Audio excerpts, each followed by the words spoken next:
The Elite Skimmer comes with two rubber fittings. These will be installed into the holes on each side of the skimmer box. A slip fitting is supplied to plug the side you will not be using. Note, when using two pumps in the skimmer, you will not plug the second hole with the slip fitting.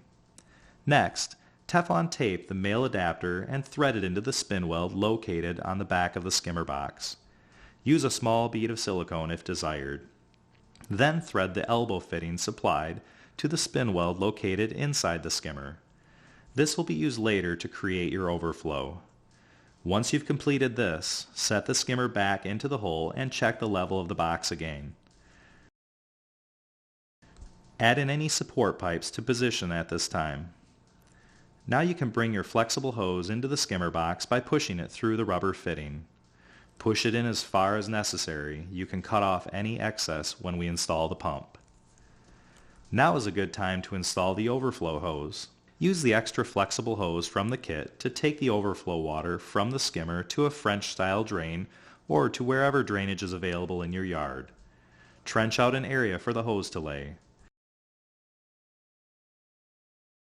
Connect the hose to the male adapter on the skimmer using the PVC cement. Finish off the skimmer by backfilling around the sides using the excavated soil, tamping lightly to prevent settling. It's best to stand inside the skimmer to prevent it from shifting around while adding the soil. It's now time to attach the pond liner to the Elite Skimmer Box. First, cut away any major excess underliner and liner from the box as shown. Be sure you leave a little extra liner slack at the bottom of the skimmer box in front so that when you complete the rock work, you won't create a pulling of the liner away from the skimmer box. Using a cloth or towel, wipe the face of the skimmer clean. Using the silicone provided, add a 1/4 inch thick bead of silicone along the left, bottom, and right side of the opening on the skimmer box. Next, bring the liner up to the face of the skimmer box and clip on either side using the clips provided. You can cut away more of the liner at this point if excess liner is in your way. There are two guide holes located at the top on each side of the skimmer face. Using two small nails from the inside of the skimmer, poke through the holes and right through the liner so that you can see the nail from the pond side. Place the snout against the face of the skimmer, lining the top left and right screw holes up so that they slide over the guide screws. Be sure that the hinges on the snout door are at the bottom. While holding the snout in place, remove one guide nail and drive in the first stainless steel screw. Continue holding the snout in place. Remove the other guide nail and drive in the second screw. Now that the top two guide screws are in place and the snout is properly aligned, you can drive in the remaining screws around the snout's perimeter.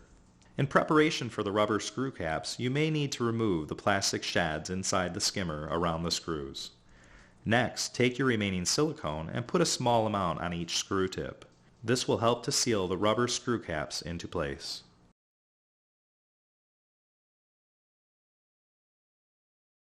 Next, install the small black plug into the spin weld fitting located at the top front right edge of the skimmer. This spin weld will be used later if you use the Pond Builder automatic water fill kit. Now you can cut away the rubber liner from inside the skimmer box and discard. The use of a sharp blade will help make a cleaner cut. Finish off the skimmer installation by using the remaining silicone to fill in the space between the weir and the skimmer box. Use your finger to smooth out any excess silicone. You can place a piece of folded cardboard under the weir door so that it doesn't rest down on top of the silicone while it's curing. Finally, slide the green filter mat and black debris net into position and cap off the skimmer using the natural skimmer lid.